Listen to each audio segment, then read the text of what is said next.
What's going on, guys? Welcome back to the Adam Nessum Show. Have another great guest with us today. We have Nikhil Desai, who is a fourth-year undergraduate pre-med student studying biomedical science at The Ohio State University. Over the past year, he has created a social media platform that attempts to level the playing field for the college admissions process and pre-med students. So thanks so much for coming on. Thank you for having me on, Adam.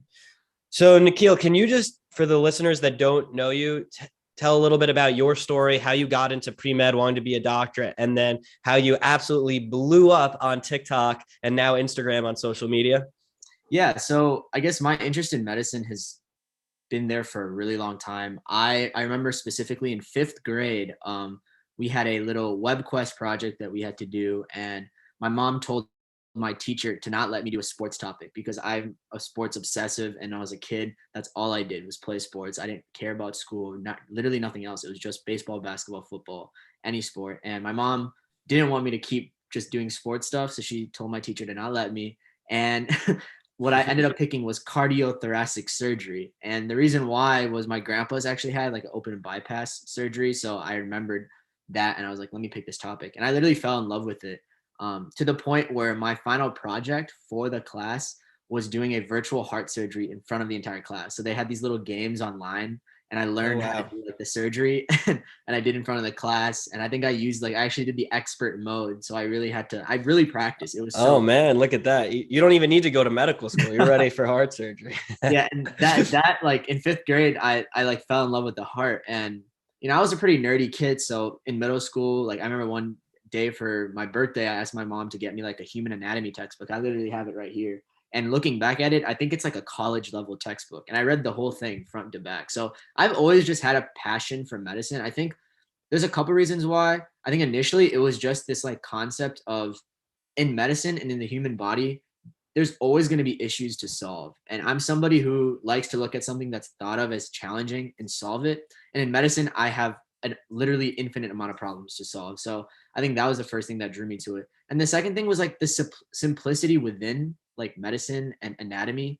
Like, even though these things are very complex, when you look at like the microbiology and the biochemistry, you obviously know this, it's all very basic physics, very, very basic chemistry. And to me, that's really cool because it's all so simple, but it's in this complex form. And that was really cool to me. And now, kind of fast forwarding, one of the things I really find interesting is like the communication aspect of medicine. I think there's a huge, and I think you would agree with me on this, there's a huge sort of communication misfall. I don't know what the right word might be, but like there's just this huge communication barrier between healthcare professionals and patients. And that's kind of what sparked my interest in TikTok and social media. So I'll get into that now. Like, my best friend actually lives out in LA and he does social media for a living. He dropped out of college. He works with musicians and rappers and artists and entertainers to build up their social media followings and platforms. And he literally lives in Hollywood and does that for a living. And I remember he came back last summer before the pandemic. Pandemic hit, all of my research internships got canceled, all my shadowing stuff got canceled. So now I'm here bored, nothing to do. And he comes back, he's like, try social media, man. Like, you are an outgoing person. I know it might be embarrassing at first, but just try it. So like everybody else, I hopped on TikTok and I started making dance videos without really any sort of information and making sketches and skits. Quickly realizing that were your initial TikToks not pre-med related? They were just the dance videos? They were literally like me like making sports content. So like I would see friends around sports and I would like try to make one. So I remember I made like a video about LeBron's block on Iguodala in the finals and like tried to make sketches and skets. But the thing with me is that's not my sort of expertise, right? Like that's not what my value that I can provide. I'm not somebody who is super duper funny or has enough ideas to consistently produce content like that. So I thought in my head, like, what can I provide? And this is something that like, if anybody's listening, I challenge them to think of that. I think every single person can have their own personal brand. You just got to pick the one thing that makes you set yourself apart from the rest. And for me, it's always been like my like academic success. Schools come pretty easy to me. So for me, I've been able to kind of reflect on that and see like, why did school come easy to me? What things were I doing? And then I put out my first video, which was I clickbaited people. I was like, how to get a 4.0 your freshman year of college. And that was my like first experience, like now learning, okay, what is this algorithm about? And that first video got like 20,000 views. Well, did you talk about how to get a 4.0? So the funny part is I did. I talked about then that's not clickbait. That's just a catchy title. But the clickbait comes in at the end. My last tip is Okay. don't worry about getting a 4.0 because as long as you're working hard your freshman year and you're trying your best and you're developing proper study strategies, you don't need to get a 4.0 because the grades will be good enough at the end. So that's the little clickbait. But you need to like make sure people catch on to your video, and that was the way I found to do it for my first video, and it kind of continued. And from there, I just kept posting videos about pre-med, and then that transitioned to more of college in general. Got it. Very cool. Seems like a very natural progression of finding your lane within social media. Yeah, I think for me, the unique part was I wasn't really trying to do much. Like I never planned to have, a lot of followers. You could say it. What, I'm just curious, what number are you even at right now? I think I'm at around 200,000, 190. On TikTok. Wow. And what about on Instagram? I'm close to 20K actually on Instagram, which is wow. Good for you. Thank you. I appreciate it. Okay. So you found this newfound success on social media. What starts happening? Because I know this is something that not a lot of people get to go through, but having experienced it a little bit myself, like all of a sudden you realize all these different opportunities that come up just because you have some sort of a social media brand. So what happened when you started taking off? So the first thing, and this is still the thing I value the most, is I got to meet amazing people like Jake Goodman, Med, MD Motivator. I feel like we all kind of know of each other and we all talk to each other. I think this is a side note. We need to figure out a way to like create a big group chat or something of all of us. So if we ever have questions or things, man, there's a couple group chats floating around. I'll definitely get you in one of them next for TikTok. I like sometimes for me, I just find myself. One of the weird things about this whole educational space is it's a brand new thing. Like this didn't really exist 5 years ago. So I feel like all of us are kind of like chickens with our heads cut off with certain situations. Like we don't really know how to handle it. And that's kind of like just what you're asking. So the first thing I got to do was talk to amazing people that at that time we were all kind of just starting. So like I remember Jake had less than 100,000 followers. I know Zach for sure had less than 100,000 followers. And now they're like millions. Oh my God. Those two, they took off like crazy. I knew Zach like 5 years ago or 6 years ago, actually, before either of us were in med school or on social media. I'm like more of a grandpa in the space. I was on social before TikTok was a thing for my company. It was like at the time when I was starting my business, it was, you needed to be on Instagram, and TikTok didn't even exist yet. And so I was on, and then all of a sudden I saw Jake and Zach pop up, and then all these people, and now it's fairly saturated, but yet still a small community at the same time. But it's been cool to see how people have just absolutely taken off and been able to impact a lot of lives.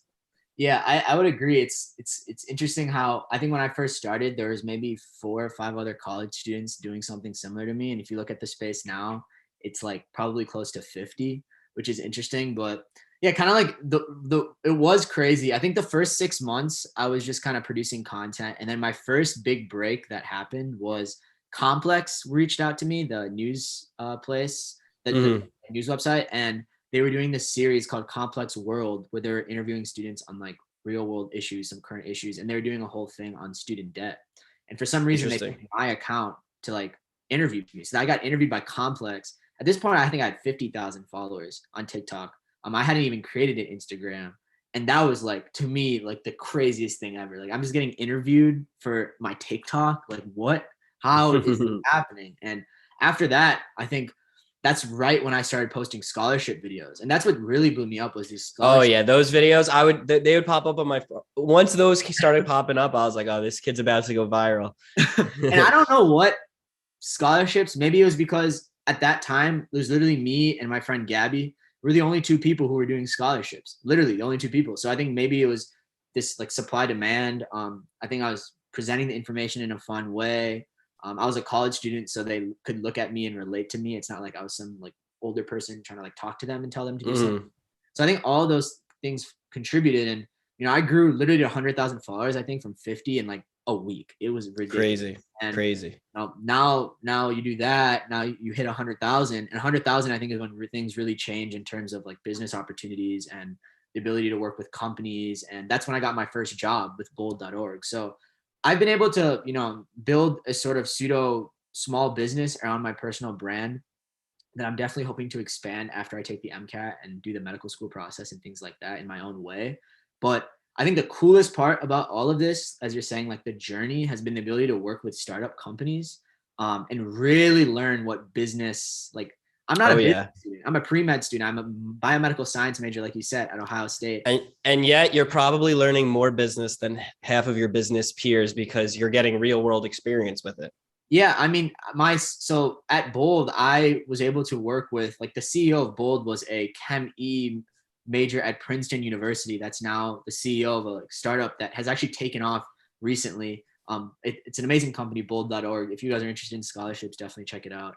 And I was on a team with people who had been doing social media marketing for literally years, and getting to work with them. And they were asking me for my insight, as well as also like providing me an opportunity to learn. And it was just such a cool experience to like be on a like actual business team. And it's not like, those little school projects you do in college where, you provide them with some advice and it's not a paid thing. They don't really expect much. Now I have a job, right? Like I'm expected to produce whatever deliverables and things like that. So learning that was interesting. And they taught me so much. A couple people on that team are still like huge mentors to me, even though I've left that company. I got to work with, Sports High, which is another scholarship company, and I had a much bigger role there. And they've recently also kind of taken off, and that was also just super cool. And then this recent job at Doctorpedia, which is the job I just took as the head of social media now. Like I'm now kind of in charge of a team and really a part of the business, and have weekly meetings with the CEO and CMO, and just talking to some really, really cool people. And I don't want to like say this in terms of bragging. It's literally just an insane experience. And somewhere I definitely didn't think I'd be if you asked me a year ago. Very cool. Crazy how quick things can change. A lot of benefits that come with building your personal brand, but I would also say there's a certain type of person that you need to be or that you can grow into and develop once you put yourself out there, which brings me to my next question of what have you seen in terms of the drawbacks of people talking behind your back or making fun of you when you make videos? Have you experienced any of that? Because I know I had when I was coming up and starting to produce content. So I think initially a lot of it was just like my personal sort of apprehension. I remember my first week of videos that I made. If anybody's interested and want to fact check me on this, you can scroll down to my first videos. They were all made outside the elementary school that my sister went to, because I was so embarrassed of making TikTok videos because I thought my parents would clown me that I drove to an elementary school and recorded videos. Like literally, like I propped up the phone on the outside of the door. I did not want to make it in my house. And eventually my parents were like, why do you keep driving like in the middle of the day? I was like, yeah, I've been making these TikTok videos. And I think at that point I had like 1,000 followers. And then they were like, wait, what's TikTok? And I explained it to them. And eventually after they realized I was doing it for like a good, like sort of cause, providing information, they're completely cool with it. And I was able to finally record in my house.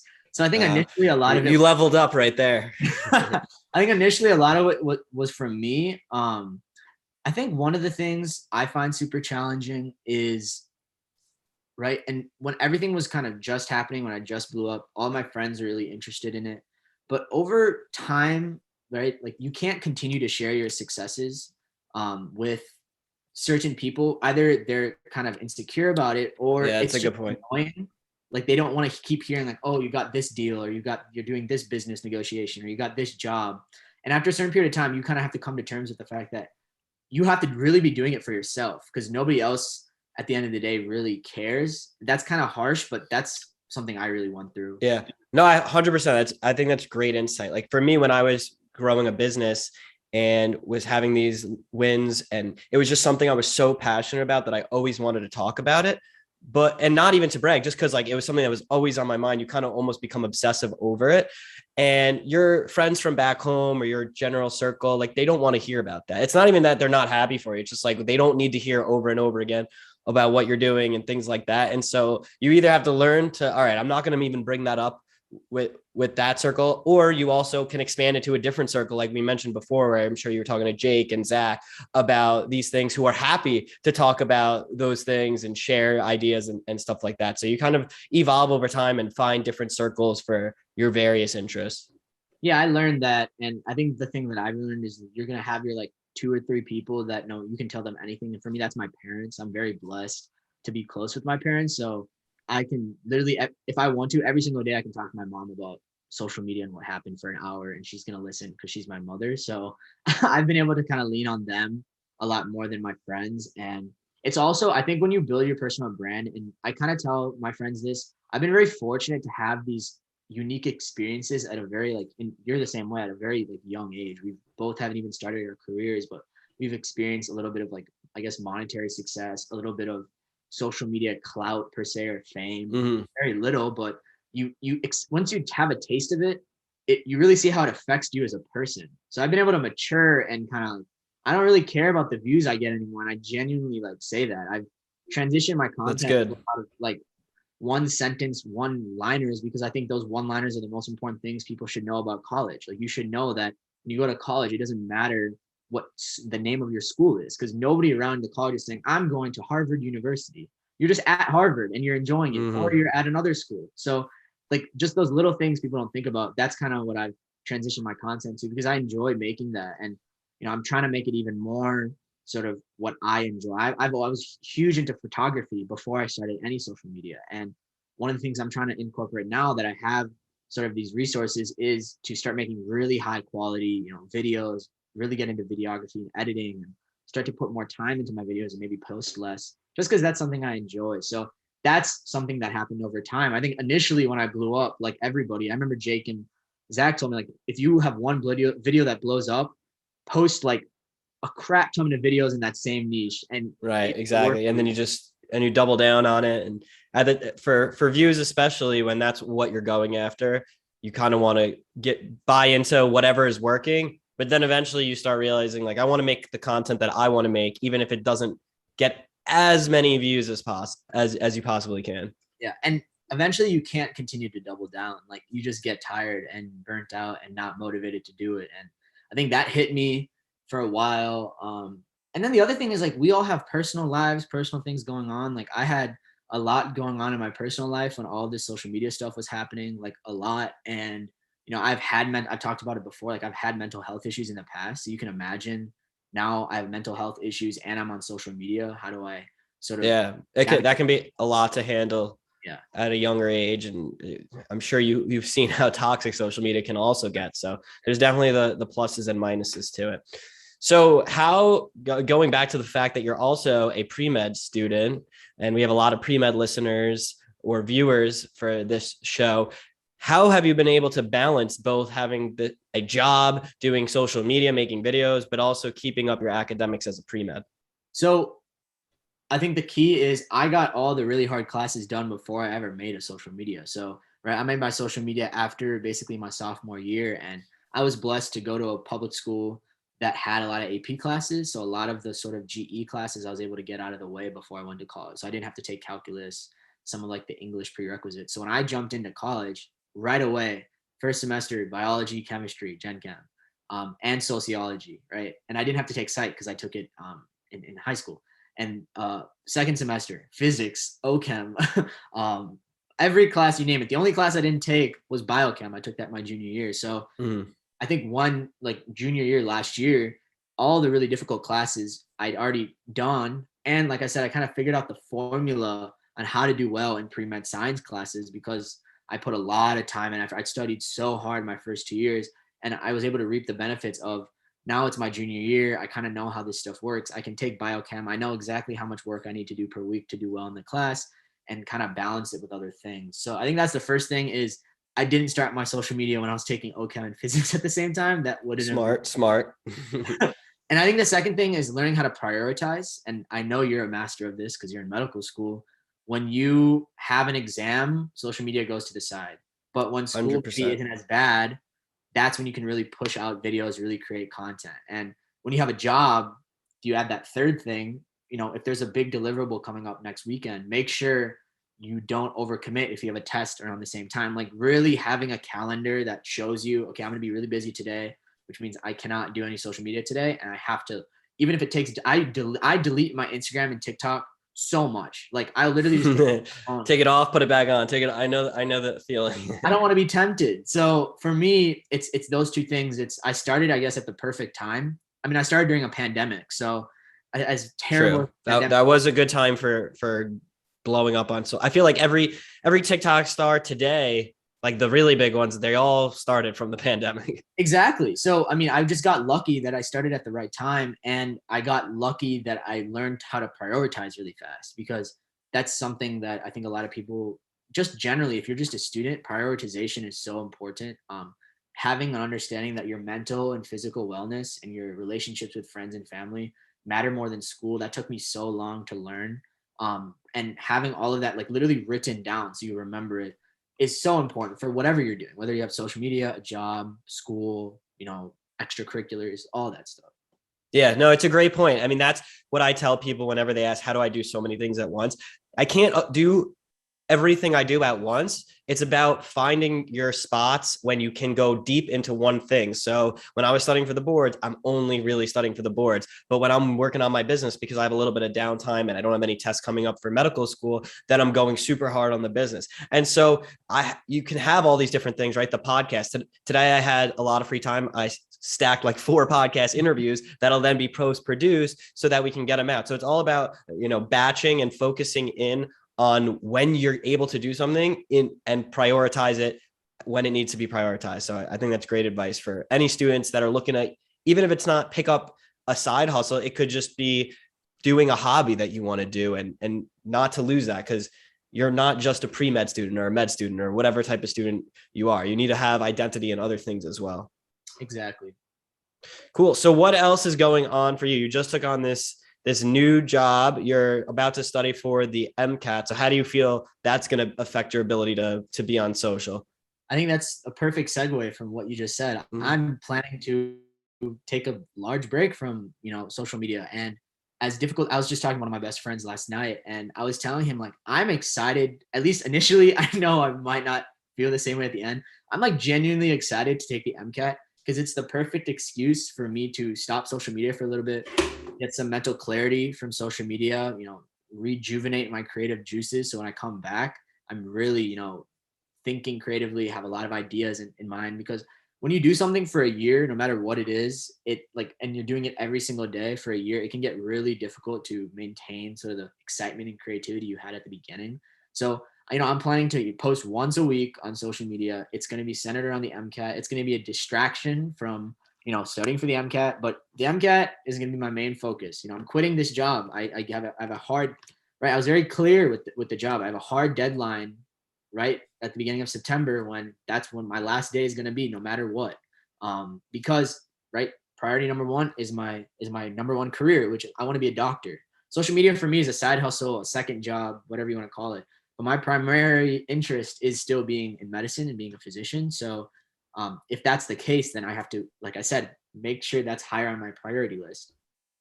Yeah, I'm glad to hear actually that you're not going to be working that job while studying for the MCAT. One of the biggest, and I'm sure I do a lot of tutoring and mentoring for pre-med students and students that are taking the MCAT. One of the biggest mistakes I see is they're not willing to let go of other commitments that they have, whether that's work or shadowing experience, thinking that they can just do MCAT studying and that at the same time. And the reality is you need to be very focused if you want to do well on this exam, and any other extra thing that interferes with that focus or your schedule is just going to take away from that. Now, I know that then becomes difficult for certain students where it's like they need that money from that job to live and eat and whatever, but you have to figure out ways where you can cut back and take the financial hit sometimes then, so that you can put all your time and effort into your true long-term goal, which is becoming a doctor. And unfortunately, to do that, you need to do well on the MCAT to the best of your ability. Exactly. Yeah. I mean, I'm not really in a position because I haven't done it yet, but I think from the students that I know that have been successful, they have like reiterated that they've spent I'm planning to, literally sacrifice my entire winter break from college is going to be dedicated to studying for the MCAT, because that'll be right before my test. A month and a half before my test will be my winter break. So I did that on purpose, right? I knew I was going to have a winter break of a month where I can literally solely focus on the MCAT. And right, that's why I structured it around it. I think the other thing is people just don't think about, you got to really put I think you help a lot with the people that you tutor and help with, is like you have to be very adamant, and you have to plan this stuff ahead, right? So when I go back to college, the first thing I'm going to do with my friends who all did really well in the MCAT because they took it last year is like make literally a day-to-day schedule that I plan to stick to So I know exactly what I have to do every single day. I don't do any less. I don't do any more. I just really hope to stick to at least finishing the stuff I need to finish week by week, so I don't fall behind. And this is all stuff I've learned from them, and they've done well. And I'm sure you do similar things. So it's yeah, we talked a little bit before we went on air, and so the things that you were talking about, using practice questions, doing Anki flashcards, or some form of spaced repetition, are all the right things for when you're studying, and you're doing the right thing in terms of having a dedicated study period. So that's the one thing that I tell most students: either take the test in January on your winter break or over the summer. And the reason I say that is because you need to at least have the last 3 to 4 weeks, if not 6, if you can, leading up to the exam, where you have no distractions but the MCAT. You can get away with it if you're not able to study all day every day during the semester, or when you're working a job, if you're in a gap year or whatever it is. But leading into that exam, it really helps to have nothing but MCAT studying to do, so that you're at your absolute peak right when you're going to take that exam, which it sounds like you have planned out. It's really refreshing to hear that I at least have some sort of good structure that in life. So that's good to hear. You're definitely doing it right. Do you have, and then it's because, so for any students listening, you're going to be a senior, meaning that you're taking the MCAT your senior year, in which case you're going to have to take a gap year. Do you have plans for what you're going to be doing in that year off? I'm kind of conflicted. I think, I've gotten sort of conflicting also recommendations on what I should do. I think, so for me, right, I'm going to have to at least do the application for med school. So that's going to take up, I think, at least 1 or 2, like the whole secondary process. My friend's going through that right now. Your app will be in before summer, but your secondaries, working on the secondaries, will be the beginning of your summer, essentially. Exactly. So after all that's over, I plan to hopefully go back to, working as a consultant, just because I can do that from anywhere in the world part-time. And it's fun. I like doing it. It supports me financially, so I can enjoy other aspects of my life. And then it's just a good experience. I really like the company I'm working at right now. That's a potential thing. But the really thing I'm conflicted about is, some people tell me to just enjoy it and, have some sort of medical thing going on, but really enjoy it, like travel and do volunteer work, medical volunteering.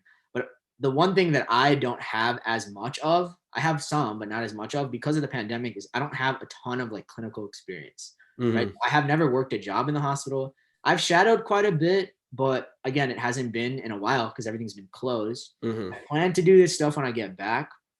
And I actually, my volunteer position at the hospital was really cool. I got to talk to patients on a weekly basis. So I think what were you doing with the patients? Because depends, it could be clinical. If like you're taking blood pressures, anything like that, that would qualify under clinical. I wasn't doing that, but I was getting a lot of good patient interaction. So the whole volunteering thing I did was, they had this like cart of free things, and you could go up to each patient and offer them. And sometimes, some patients are just looking to have a conversation because maybe their family's out of town. So I did like an hour-long conversation with this patient about their like entire life history and, how they got cancer, and because this was a cancer hospital, and just they'd ask me questions. So I don't think that technically is considered clinical experience. So yeah, you'll probably put it in as volunteer. So that's the one thing that I think I do need. And so I was thinking about, doing scribing or something like that.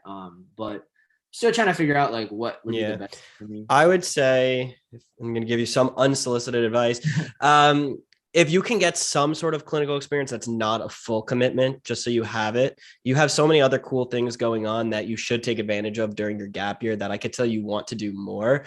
Even if when you finish the MCAT, the back half of your senior year, because think about it this way too, when you submit your application, whatever clinical experience you're doing in your gap year, that's only going to go in your app as something you're going to do, not something that you've already done in hours that you already have. So if you can get something in the back half of your senior year, get the experience, then maybe do something once a week, or a couple days, 1 week, and then you do it over the every other week, something like that, where you're still maintaining some sort of clinical, whether it's like you have an EMT position or phlebotomy, or you have you're scribing, but you're not a full-time scribe. Then you could have the opportunity to explore these other avenues that you're in a unique position that you should be doing during your gap year before medical school. That's really good advice. And that's something I was kind of thinking about, but I think it makes the most, like, it's not like my second half of my senior year is going to be super rigorous academically. No. So If you're done with the MCAT. Yeah, I'll have the time. So yeah, maybe just making sure I'm planning ahead, and maybe even starting now and like seeing if I could like get some leads for after, because things like that. Yeah, exactly. If you can just get whatever, so also like even medical assistant, if you work as a medical assistant once or twice a week, you're the back half of your senior year at any local clinic or whatever it is, there's clinical experience for you right there. And that's going to go on your app as hours you've already done before you apply. Yeah. I also like genuinely like beyond the hours, I just genuinely want to be in the hospital more before I go to medical school. Like, yeah, it's good to have that experience too, for sure. Genuine interest perspective and maturity and like just understanding. So it's not purely hours for me, but at the same time, like you said, I have a lot of, I think, other cool opportunities that'll present itself after I'm graduated. So it's a good problem to have. But like, I think if the listeners listening to this probably can, relate to these struggles. And I think that's something I'm really excited about, is like, as I go through this process, I'm really hoping to give a transparent view of like how everything goes. And that's like one of my goals now for content creation and just like personal sort of vlogging or recording my life, is just being really transparent. 100%. And honestly, for getting a position, you're in a better position than most because you have a knack for networking and using your personal brand. And honestly, what I tell most students for pre-meds, like when they're trying to get shadowing experience or clinical, a lot of times it's like networking basically to get either a job if it's clinical, or just networking with as many doctors as you can until you're able to get that shadowing experience. So I'm not too concerned about you being able to get that. Well, that's good to hear. Awesome. All right. So you're taking the MCAT, you're going cold turkey on social, except for the once a week. Anything else you have going on before we wrap up that you'd want the listeners to know? Yeah, so after we record this and it's published, I'll definitely publish some clips. But I think the biggest thing is, right, if you're a college student, high school student, and looking for just some fun videos that, break down myths around college, definitely like check me out. The other thing is I'm planning to do a lot more long form content like Adam does super well. So I actually started a series on my page where I've just been doing IGTV lives and talking about random topics I find interesting. So I did one with Misha Inspires on social media and mental health. So we literally just talked about social media and how it's affected our mental health, how we feel it can affect mental health in the future. We don't really know what social media is doing to people's brains chemically, and that's a scary thought. So we just talked about that, and I'm planning to just hop on with some of my friends and just talk. I think I want to do that more and just get to know these people that I like kind of know. I know you know this, like you feel like you kind of know people, but not really. And I kind of just want to extend those relationships a little bit further, because at the end of the day, all this is networking for me. Like I want to be in a position where I'm 25 and I look around and I kind of know everybody else in the room. So it's a lot easier for me to go up to them and have a meaningful conversation. So love it, man. So where can everyone find you? So Instagram, nikhildesai.med, and TikTok, nikhil.desai. YouTube is kind of incognito. It's going to come after my chat, but we'll get there. I'm excited to start YouTube up. But yeah, those are the main two for now. Got it. I'm sure if you follow him there, there'll be an announcement when the YouTube is launched. Yep, exactly. Awesome. All right, man. Well, thanks for coming on. I'm sure the listeners got a lot of value. I could see you have one more thing to say. Yes, I actually forgot about this. I have a Premed Discord server that I think people here would really enjoy. If you're interested, again, you can go to my account, click the link in my bio, and there'll be a link that says Premed Discord server. We have close to 1,000 members, which is really cool. And it's pretty active. And we have people ranging from high school students all the way up to actual resident physicians. And you can ask questions. We have a ton of different channels, MCAT, Orgo, all the common questions that you have.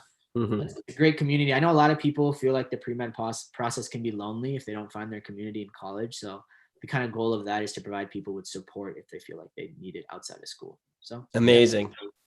Love it. Awesome. Well, thanks for that. Everyone can check Nikhil out at those socials and join his Discord community if you are interested.